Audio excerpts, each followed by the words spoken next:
မင်္ဂလာပါဒီမှာချက်နေပြုတ်နေတော့ကလေမရိုက်မိလိုက်ဘူးအခုဒီမှာဗာလေးကြီးချက်လဲပြမယ်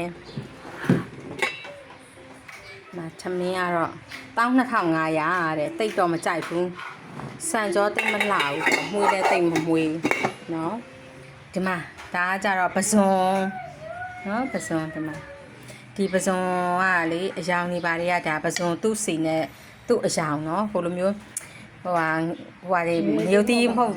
မပါဘူးသိလားဒီမှာဒီချမောင်ကျော်ဒါချမောင်ရဲ့နုနုဖက်ဖက်လေးနဲ့ဒါဝဘိုးမြင့်နုနုဖက်ဖက်လေးတော့ဒီမှာကြော်ထားတာပါရှင်ဒီမှာ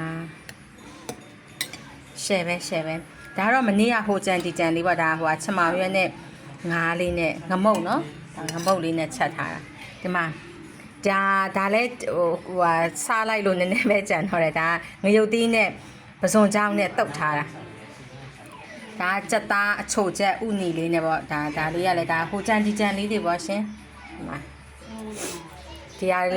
လေးတော်တော်ကောင်းတယ်သိလားဒီမှာချမောင်ရွက်နဲ့မြစ်ကလေးဝဘိုးမြင့်နုဖတ်နေတာပဲဒါလေးကြော်တုံးကရိုက်ထားတာအမှန်ချစ်လေးမချစ်မိလိုက်တော့လေအဲ့ဒါခုမှရိုက်ဖြစ်ရတော့ဒီမှာပဇွန်စားကြပါအောင်နော်ဒါပဇွန်လေးငရုတ်သီးဟွာတွေမထည့်ချက်ထားဘူးသိလားသူ့ရဲ့အယောင်သူ့ရဲ့အရာတာအတိုင်းပဲအနှစ်ကလည်းမကြည့်ဒါတော့အခုစားဖို့နယ်ထားတာငပိရေပြီးတော့ဟင်းအစုံမော့နော်အနှစ်တွေနဲ့နယ်ထားတာစားကြပါအောင်เนาะဒါတော့ရေနွေးတာ green tea ပဲ